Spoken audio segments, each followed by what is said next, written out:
Salam chers internautes, vous êtes sur Plus Afrique dans l'émission Afofpod. Plus Afrique média la bu présent sur Facebook, TikTok, Instagram. Et dama leen di ñaan ngeen aimer, ngeen partager, ngeen commenter suñu ay contenu parce que vous êtes notre force. Bon tey nag dama leen indi thème bu grave sur le thème des présentatrices de télé. Et dama am invité boo xamante ne c'est une présentatrice et elle est incroyable. Un plaisir, Mr. Sami. Alors comme ça, je suis incroyable. Merci en tout cas. Voilà, content naa trop ci invitation bi di la nuyu bu baax di nuyu également say internet et l'ensemble des personnes yi nga xamante ne ñoo nekk ci régie bi. Alors man, on me connaît davantage sous l'appellation Lady Awa. Je suis dans l'univers des médias depuis 2021. Voilà, su ma juumul 2021 laa nekk présentatrice, animatrice, chroniqueuse. Voilà, yàgg naa xaw naa ci yàgg am naa ci une petite expérience am na lu ma ci jot a dund et bon je suis toujours si sama yoon donc njort naa ne am na lu ma ci war a mën a wax. Bon léegi Awa comment es-tu devenue animatrice yow da nga daal ni rek nekk animatrice wala da nga ko jàng wala nu mu demee noonu. Bon y a un peu ci li nga wax parce que c'est pas loo xamante ne à la base je m'étais dit que loolu laay nekk. Cela ne m'était pas prédestiné. Mosuma woon jug ne je vais faire de la télévision. J'avais fait une formation en marketing, management et communication INSUP laa nekkoon et INSUP tu as l'avantage les 2 premières années da ngay defaale également journalisme. 3e année bi ci ngay spécialisé soit marketing soit journalisme. Donc les 2 premières années yi ma def journalisme may na ma tuuti bagage en ce sens. Léegi à Keur Massar parce que man j'habitais avant de rejoindre le domicile de mon mari. J'habitais à Keur Massar. Léegi Keur Massar amoon benn chaîne bu tudd Proxi TV. ma amoon ñoo xamante ne ñoo bokkoon classe benn jour ñu contacté ma sur Facebook laaj ma est-ce que je pourrais être intéressée par le métier de présentatrice animatrice. Ma ne bon pourquoi pas. Après ci nañ ma recruter ma commencé foofu. Voilà, c'était assez compliqué parce que moi j'avais une personnalité assez timide man dama ragaloon nit ragaloon bët. dama kilifa la dama ragaloon nit ragaloon bët tu vois donc c'était un peu compliqué. Je me rappelle bi may soog a débuté Proxi sama 2e émission en direct laa leen wax ñu coupé ko tellement j'étais stressée je perdais les mots xaw ma télé dafa grave en fait. C'était compliqué pour toi. Waaw, c'était en direct, on était suivis partout, c'était une émission, c'était un 25 décembre ça je me rappelle bien. Voilà. Une émission très suivie. Une émission très suivie sur le net ba pare chaîne TV la woon aussi Proxi TV. C'était également en même temps une chaîne TV ba pare également ñu am présence sur les plateformes. Donc il y avait le stress, il y avait des télé dafa grave parfois dañ naan takk rek nga fàtte sax sa tur. Tu vois? Non, télé c'est une dinguerie doo mënoo ko expliquer. Tu peux être la meilleure communicante au monde mais def télé c'est pas du tout évident. Donc je me rappelle de cela, je m'en rappelle nii. Et pourtant léegi tu vois avec le temps je parviens à diriger n'importe quel type d'émission n'importe quelle heure en direct différé et tout donc voilà ci bari apprentissage là parce que c'est un métier ça aussi il faut le préciser comme tous les métiers tu as besoin de te former continuellement mën ngay seetaan ay émissions tu t'inspires. Si je comprends bien présentatrice ou bien animatrice il faut nga former wu pour mën ko est-ce que formation bi c'est nécessaire. Bon pas forcément parce que bu dee journalisme moom c'est indispensable que tu te formes nga am diplôme en journalisme moo tax l'appellation journaliste waruñ ko attribuer n'importe qui. Voilà parce que enquêteur nga war a nekk en quelque sorte tu dois chercher des informations les vérifier xam nga affaire yooyu noonu yëpp donc bu dee journalisme c'est indispensable bu dee présentation ça demande plus. Nit ki dal am une certaine clarté d'esprit mën ramasser différentes informations xam nu mu koy présenter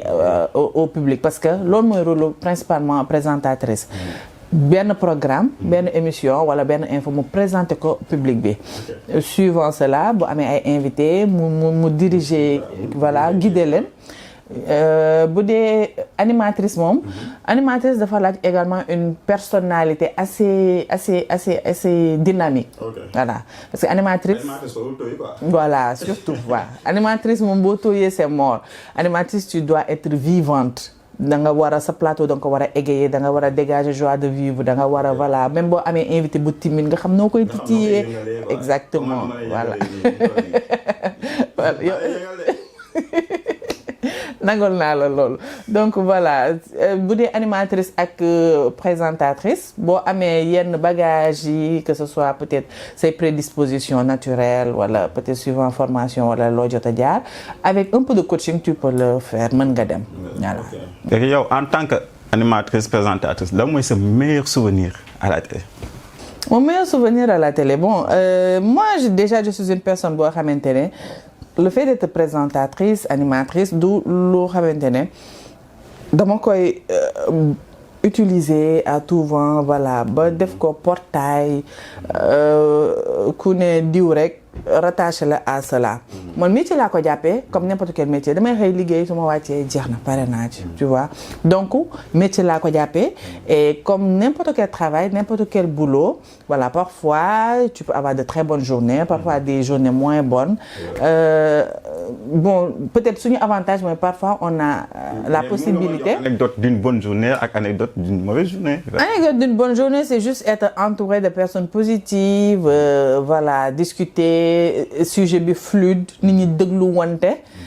kenn ku ci nekk mën a véhiculer say idées parfois aussi nga am des invités très intéressants moi j'ai eu plusieurs invités que ce soit dans le domaine politique wala dans le domaine des faits divers wala certaines personnalités publiques voilà toog naa ci ak ay nit yoo xamante ne ce sont des personnes qui au-delà de seen identité de seen fonction métier dañ lay apporter benn bagage que ce soit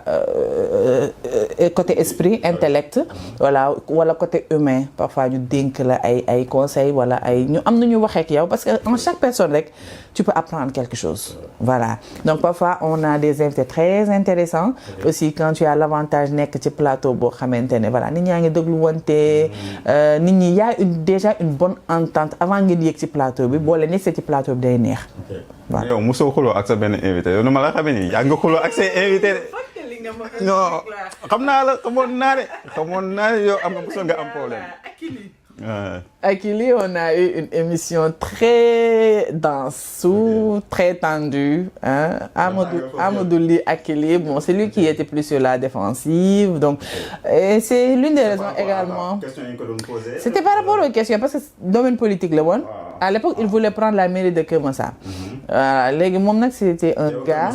te Keur Massar laa dëkk et Keur Massar tout se sait on disait que dafa am peut-être des squelettes dans son tiroir léegi loolu la doon bañ ñu souligner ko bu ñu xawee laal yenn sujet rek il verse dans l'agressivité benn instant il a dit que dafay dem affaire yooyu wax du kii après bon petit à petit on a tempéré mais l'émission était extrêmement dense santoon naa cet épisode ça non pas forcément sax loolu neexuma nous ça ne nous intéresse pas contrairement à ce que vous pensez ça ne nous intéresse pas inviter nit ba pare di ko mettre en mal avec la population mais dafa am ay questions yoo xamante ne nit ñi dañ koy poser te ñun suñu rôle mooy nekkal fi nit ñi donc li nit ñi di wax ci suuf amuñ possibilité wax ko ci kaw maanaam buñ toogee man ma am possibilité wax la ko laaj la ko je vais le faire donc c'est à la personne surtout certaines personnalités publiques c'est à la personne de faire preuve de retenue ça va faire la distinction voilà tontu avec maturité et avec élégance mais bon c'est pas toujours évident. Bon léegi yow pour yow quelles sont les qualités indispensables pour être une bonne présentatrice ou bien une bonne animatrice? Bon d'abord il faut en avoir un peu dans la tête. Quoi qu'on puisse dire il faut que sa bopp am dara parce que déjà loolu moo lay permettre yow nga xam nan ngay mettre à l'aise say invités nan ngay mën a communiquer ak say invités nan nga leen di mën a relancer parfois nga am invité boo xamante ne il a beaucoup de choses à dire mais il est timide wala caméra bi voilà wala caméra bi daf koy intimider donc c'est à toi de savoir comment manager cela comment diriger loolu noonu tu vois et il faut nga am benn bagage il faut également nga nekk une personne naturellement curieuse parce que information yi ngay joxe da nga dade ay information yoo xamante ne da nga leen a war a segg waroo tëb rek juste pour le buzz wala pour espérer attirer l'attention débiter des inepties voilà il faut respecter les spectateurs les internautes également donc il faut ngay nekk nit koo xamante ne da ngay nangoo gëstu da ngay nangoo aussi se former continuellement di xool peut-être de temps en temps boo defee émission ba pare tu regardes un peu tes failles tu travailles dessus tu vois tu ne dois pas être paresseuse Et quand tu es animatrice en plus, tu dois vraiment être dynamique et vivante. Ça, c'est indispensable. C'est vrai. Comme toi, Moi, je suis tarée. Man beneen level la. yow parmi sa invité yëpp quel est l'invité qui t'a le plus marqué kan moo la gën a unir du point de vue intellectuel wala qui a été pour toi maanaam koo xamante ne day rester dans ton esprit à jamais quoi. Moi, peut-être Père Bécaye Mbaye. Père Bécaye Mbaye, oh ah oui. On l'avait invité à Walf. Je pense que c'était soit c'est décembre ou janvier, quelque chose comme ça. Voilà, c'est un homme très intéressant. Très intéressant. C'est un homme qui respire la sagesse. Dafa sage dans sa façon de faire, dans les conseils yi nga xamante ne moom lay génnee, ci parcours am aussi. Man, ce qui peut me séduire chez une personne, c'est l'éducation. C'est vrai.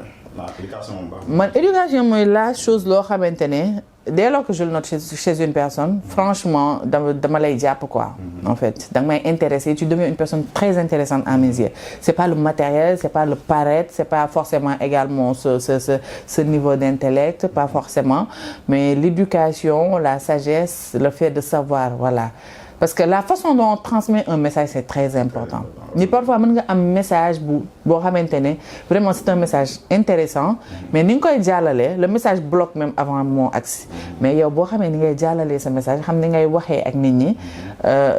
sa cible bi yëpp ngay atteindre. Tu peux atteindre facilement toute ta cible et vraiment loolu ce sont des choses qui peuvent vraiment me plaire chez un individu. Non, tu as complètement raison parce que bien vrai que koo xam ne dama ko xam personnellement, mais si nu ma koy cette année c'est vraiment une personne boo xam ne ça se voit qui a très intelligent xam nga boo xamante ne c'est un bon communicant et loolu moi j'aime quoi, j'aime vraiment. Vraiment j'aime et puis bon man mii des fois damay toog di ko déglu sur les réseaux sociaux nii et voilà quoi vraiment voilà bon voilà mais en passant par là yow à ton avis réseaux sociaux yi ban effet la def tey si le métier de présentatrice ou bien d'animatrice est-ce que am na effet sur ce métier? Les réseaux sociaux ont un très grand impact mais problème Sénégal mooy ni ñu koy utiliser on l'utilise pas toujours de façon utile parfois on l'utilise de façon péjorative tantôt parfois nga dégg ñu naan léegi ku jug jël micro ne animatrice la wala présentatrice les gens disent cela à cause du contenu parce que souvent contenu bi ngay proposer nit ñi c'est un contenu soit qui blesse soit qui vexe soit qui choque soit voilà c'est à cause de ces éléments là dañoo dem ba dañuy dafa am nu ñu commencer catégoriser les présentateurs les présentatrices les journalistes aussi gisoo même métier journalisme léegi boo waxee ñu naan voilà ñu naan léegi les journalistes crédibles pratiquement ça se compte on dit tout le temps cela parce que les réseaux sociaux la recherche de buzz la recherche de le clic dafa jël le dessus surtout quitte à mettre de côté sa intégrité wala sa expertise nit ñi n'en pas forcément sax besoin mais ñoom daal l'essentiel c'est que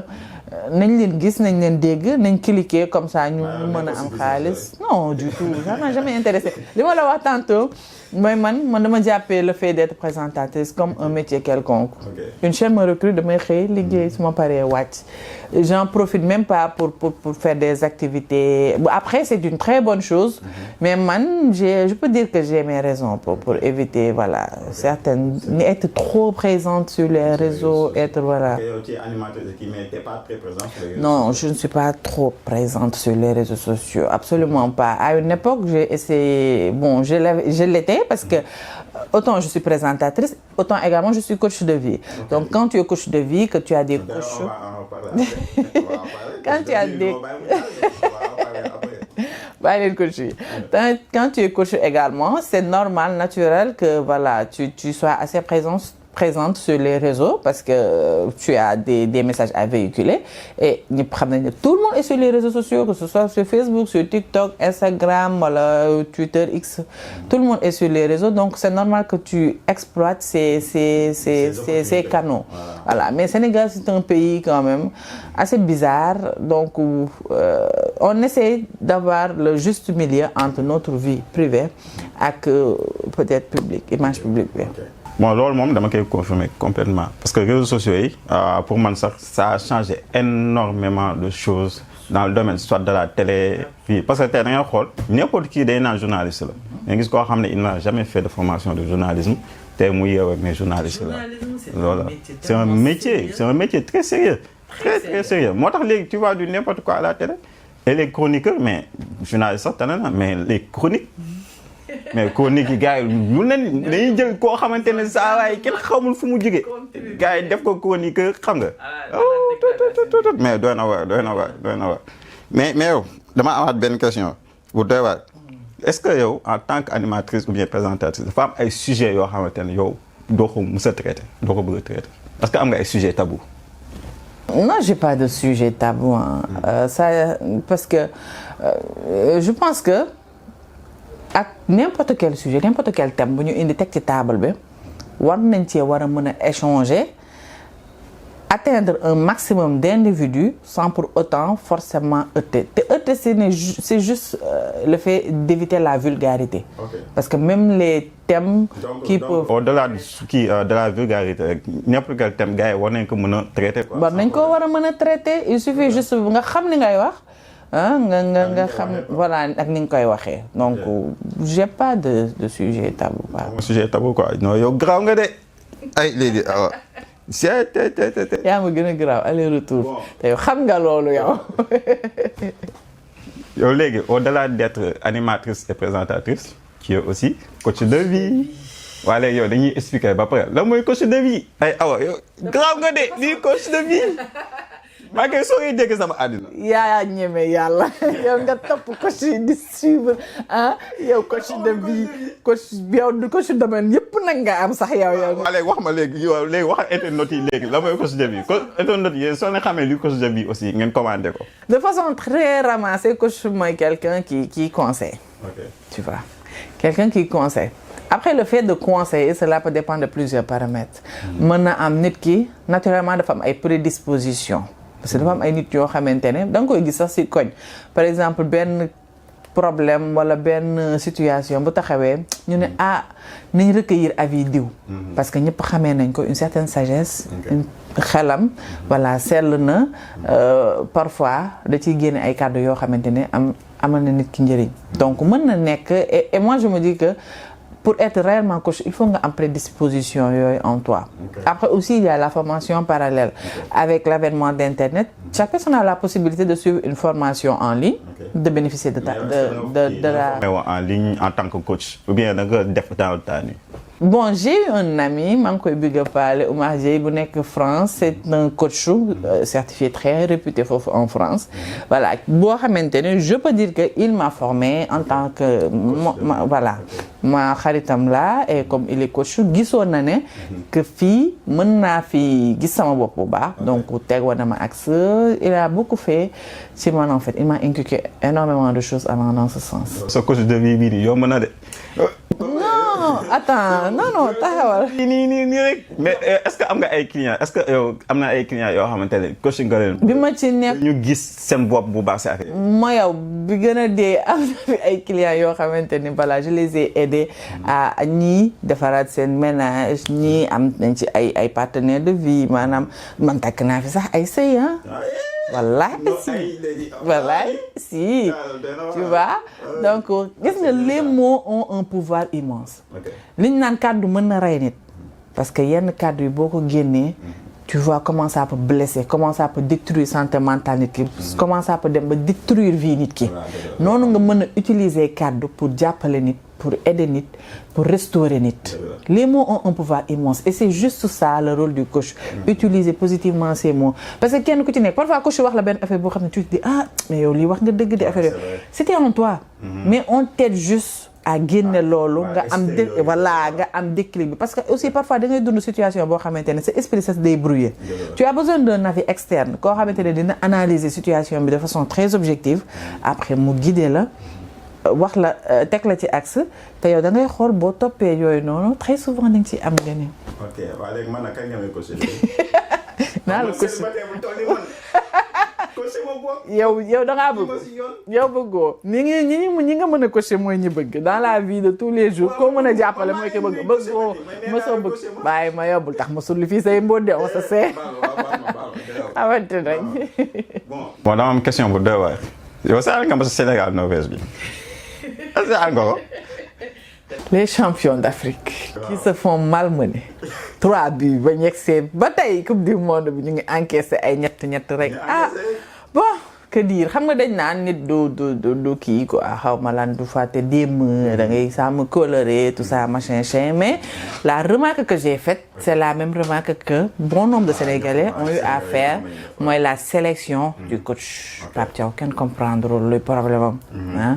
Kalidou Koulibaly qui avait été malade toog 2 mois affaire yooyu nga ñëw dugg ko la fois passée nit ñi kaas nga indiwaat même sélection man dama yaakaar Pape Thiaw dafa am lu ko metti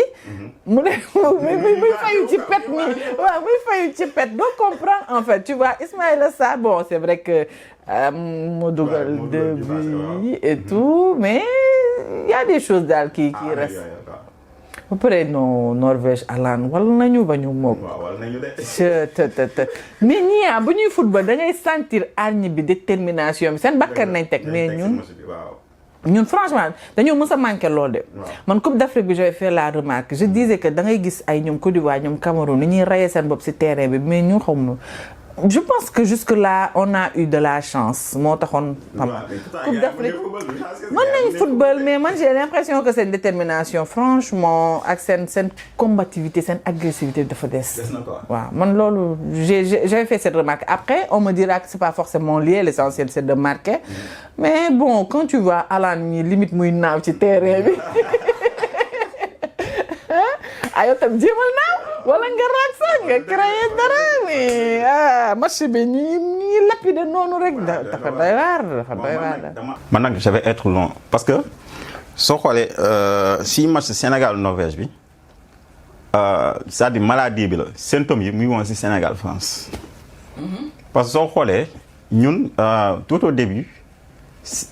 ñun coupe du monde bi en fait c'était non seulement mal préparé très mal préparé mais en plus de ça se voit là nii tout de suite nii si tàng-tàng bi parce que soo xoolee suñu 2 matchs amicaux yi c'était contre l'Arabie Saoudite ak contre les États-Unis man si match contre les États-Unis man ba mu ko seetaane mais man je me suis dit mais ñun nous sommes pas prêts nous sommes pas prêts jàpp ñu ci gàllaaj xam nga soo waxee gars yi naan man non xam nga man je pense que délire bi jot topp ci Coupe d'Afrique bi wax ju bari ji yëpp daf leen atteindre d'une façon man je pense que ça a été très mal préparé te loolu ça vient de la fédération parce que soo xoolee nii si biir coupe du monde bi sax on a eu des problèmes par rapport à l'hôtel par rapport à l'alimentation des jours et aussi par rapport au staff parce que staff bi il paraît que on n'était pas au complet te loolu c'est un problème parce que yow mënu ñëw équipe ñëpp ñëw c'est lépp mot yow sa dara motul ba pare nga bëgg a jàll c'est de la triche mënul nekk et deuxièmement mooy si match amicaux yi mais ku ko seetaan nga xam ne cette équipe là elle n'est pas prête dara metti ma lu dul ñun problème bi ñu amoon ak Maroc mais xoolal actuellement marocain li ñuy football lu set wecc lu set dañ ko waxante nag ba ñu demee nag ba pendant la coupe du monde mais man am na loo xamante ne man je suis ahuri Koulibaly par exemple si match contre France tout le monde a vu que il s'est fait déborder mais man deuxième match bi ba mu gisee Pape Thiaw tegaat encore le même 11 mais man j'étais choqué Thiaw man instant j'ai l'impression dafa tollu ci mouvance su da ngeen bëgg a wax rek bàyyi ma may leen loo leen wax moi j'ai trop cette impression en fait yow une équipe qui gagne waaw moom dañ koy garder mais une équipe qui perd koo garde loolu fu mu am loolu amul fenn si àddina loolu amul fenn si àddina léegi en tout cas man en tout cas daal man am na loo xamante ne faut que ça change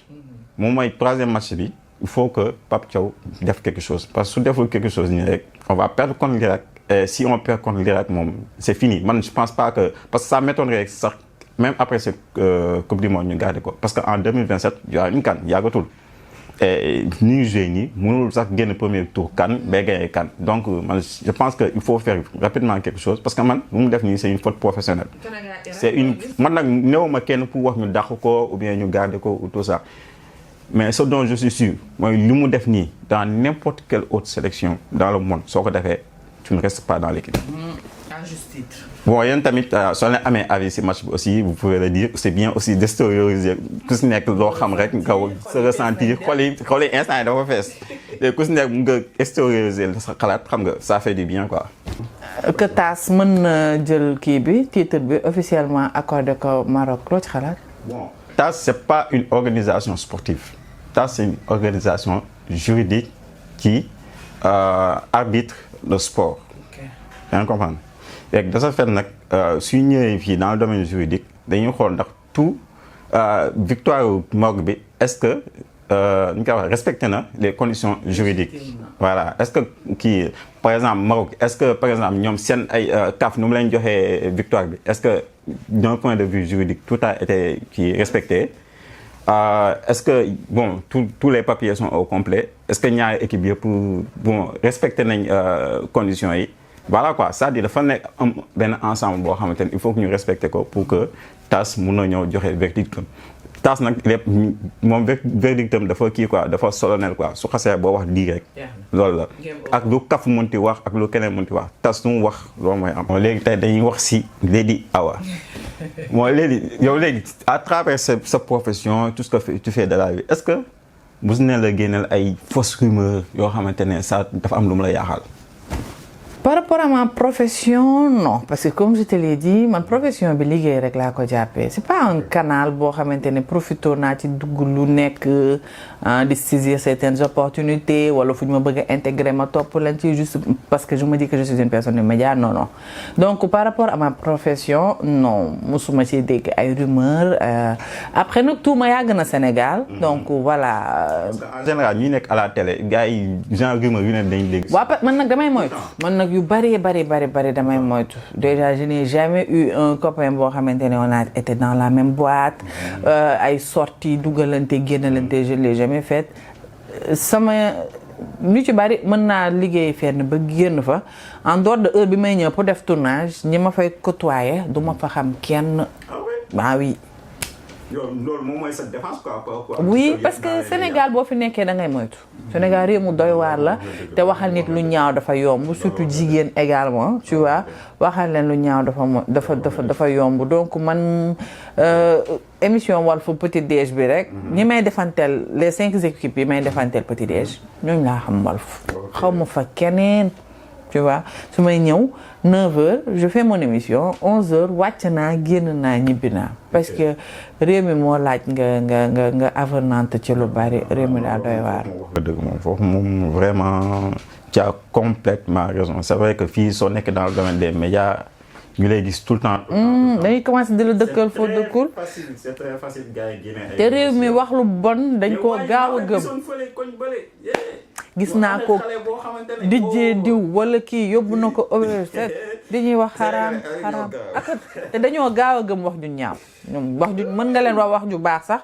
ñu jox nopp bu bon bi waaw mais boo ñëwee wax leen wax ju ñaaw rek voilà dañ koy gëm di ko perpétrer de bouche à oreille kenn ku ci nekk am loo yokk ci sa version ba version finale bi sa yow da ngay choqué. naan ay un mensonge répété plusieurs fois devient une vérité tu vois donc parce que à force les gens finissent par intégrer cela dem ba di ko gëm donc c'est pas toujours évident ngay setal donc pour éviter cela au moins tu essaies d'être dans une situation boo xamante ne tu n'auras pas à créer à donner quand même benn opportunité aux gens après comme je dis tout le monde nag yàgg na Sénégal même bu dul dans le domaine liggéey voilà mën na nekk kër mën na nekk chez la belle famille mën na nekk feneen ak feneen donc Sénégal moom waxal nit lu ñaaw moom yàgg na fi donc voilà mais moi c'est des trucs je m'y attarde pas. non neexuma sax si vibes yooyu. sama invité bi tey elle va faire partie de l'équipe te da leen di indi une émission incroyable de man dama koy bàyyi mu expliquer lépp man nag xam nga si dara moom moo xam lépp léegi moom moo leen expliquer léegi awa léegi vas-y wax ñu affaire nu muy demee. alors déjà le titre c'est A Set with Lady Awa maanaam une chaise avec Lady Awa dañuy toog moi et l'invité on va discuter de quoi dañ koy segmenter en deux parties benn partie bi on va parler de la personne parce que c'est généralement des personnes assez connues mën na nekk d'anciens stars ñoo xamante ni gisatuñu leen mën na nekk également ay jabaru personnalité publique comment elles vivent seen la célébrité de leur époux voilà mën na nekk on cible quand même des personnes yoo xamante ne public bi soxla nañ leen daan nañ leen laajte et jusqu'à présent pour ñu gis leen c'est un problème donc non seulement dinañ leen gis grâce à nous ba pare dinañ leen déglu également donc nañ koy segmenter en deux parties première partie bi on va parler de la personne de son vécu et tout deuxième partie bi dañuy chaque fois damay indi benn thème mën na nekk thème de société mën na nekk voilà thème fait divers pour ñu xool un peu comment la personne pense idéologie am mindset am eu égard ce petit échange là ce petit débat dinañ ko cerner voilà donc benn partie bi. idée boobu nan la ñëwee si yow comment tu as pensé à cette émission. Bon à la base moi je ciblais principalement les épouses des célébrités. Parce que xam nga comment elles vivent célébrité seen jëkkër yi ni nañ koy dundee est-ce qu'elles parviennent à dissocier la personne ak l'épouse d'eux. Tu vois donc cette idée la boobu yàggoo nekk sama bopp bi après parfois ma gis sur les réseaux par exemple sur Facebook avec la page là je pense rétro et souvenirs parfois ñu indi l'image d'une personne d'une ancienne icône tout le monde se demande waaye kii qu'est-ce qu'elle est devenue on est curieuse et tout tu vois donc ce sont des personnes qui jadis nous égayaient dañu doon bégal d'une façon ou d'une autre suivant fi ñu nekkoon nit ñi déggatuñu leen te bëgg nañ xam ci lan nañ nekk am na ñoo xamante ne seen carrière peut-être c'était court am na ñoo xamante ne seen carrière voilà il y a eu des frasques yoo xamante ne peut-être moo ko écouté donc yooyu yëpp incha allah dañ koy waxtaanee fii ak lii di Awa. Dès la semaine prochaine incha allah on va démarrer avec premier épisode bi premier numéro bi incha allah dès la semaine prochaine di wax internet yi ñu toog xaar dinañ choqué nag avec première invité bi ma leen réserver. Voilà dès la semaine prochaine incha allah fas yéene nañ indi suñu première invité di ko xamante ni réew mi. voilà dinañ waaru quoi on se demande mi kii fan la nekkoon te buñ ko gisee dinañ gën a kontaan parce que d'habitude nit ñi bu ñu effacé wu un moment les gens s'attendent à ce que ñu nekk des personnes yoo xam dañoo dépérir dañoo lii alors que non parfois dañoo xam ne juste visibilité bi célébrité bi ça ne les sert pas du tout li mu yàq moo ëpp li mu mën a defar donc ils ont préféré la tranquillité d'âme et d'esprit nekk dans leur coin di liggéey donc voilà ñooñu nañuy waajal incha allah invité leen fii di xamal mbokk internet yi que Inch'Allah ñoo ngi leen di réserver de grandes choses, de grandes surprises et que le rendez-vous c'est ici Inch'Allah rabbi. Bon remerciement avant tout de le remercier pour cette opportunité de parler des présentatrices, des animatrices, suñu univers des médias. C'est un univers dense mais très intéressant voilà di le remercier di remercier aussi équipe bi. ñi nga xamante ne jël nañ seen temps ma ñëw en retard. ñu toog xaar ma ku ma xam loolu nga xamee mais je vais travailler sur ça je vous le promets surtout ak émission bi nga xamante ne moom nañ leen di réserver une chaise avec Lady Awa. incha allah mbokk internet yi fas yéene leen bégal ci anam bu nekk ce sera sur Plus Afrique di leen ñaan ngeen rester scotché ngeen abonné wu ngeen di partager ngeen di like ngeen di commenter parce que man échange laa bëgg man bëgguma juste que vous vous contentiez de regarder déedéet dama bëgg ngeen di participer ngeen wax ñu seen xalaat également dinaa ci insérer sax benn une sorte de rubrique pour ñoo xamante ne peut-être dañoo am certains souvenirs par rapport ak invité bi vécu am certains souvenirs ñu wax ñu partager ko ñu voilà ñu xelal leen ci et tout donc ce sera ici sur Plus Afrique di leen jox rendez-vous dig daje dès la semaine prochaine inchallah ce fut un plaisir. Alors xanaa nga may ma rek ma def benn big up bu spécial à mon époux le roi de mon cœur le détenteur suprême de mon cœur Monsieur Sy donc di ko big up di ko remercier également parce que c'est pas toujours évident nekk jabar mu lay bàyyi ngay liggéeyi et tout bàyyi sa doom bàyyi ko moom këram et tout donc c'est pas évident mais c'est un homme en or boo xamante ne il a de grandes aspirations pour son épouse bëgg mu àgg fu kawe bëgg mu bâtir empire lépp lu mu ko mën a jàppale da koy def macha allah allahuma barik yal na ko yàlla sàmmal boppam di ko ñaanal wér-wérle di mu bëgg yëpp moo ko xam yal na ko yàlla may yàlla yokk kattan bi am bi ak mën-mën bi di ko xamal que ta femme t'aime fort sa xam na loolu bisous. les internautes dégg ngeen am ngeen émission bu bees am ngeen présentatrice bu bees c'était ça la surprise bon dama leen remercier pour ñu seetaan ba fii nii je vous remercie entièrement tey c'était une émission incroyable vraiment neexoon na trop dama leen ñaan ngeen abonné wu ngeen commenter ngeen partager ngeen liker surtout ngeen wax seen avis. Parce que lii du émission kese bon c'est aussi un partage quoi il faut yéen tamit ngeen di partager il faut ngeen di wax la ngeen xalaat ci émission bi et tout bon je vous remercie tous et à la prochaine.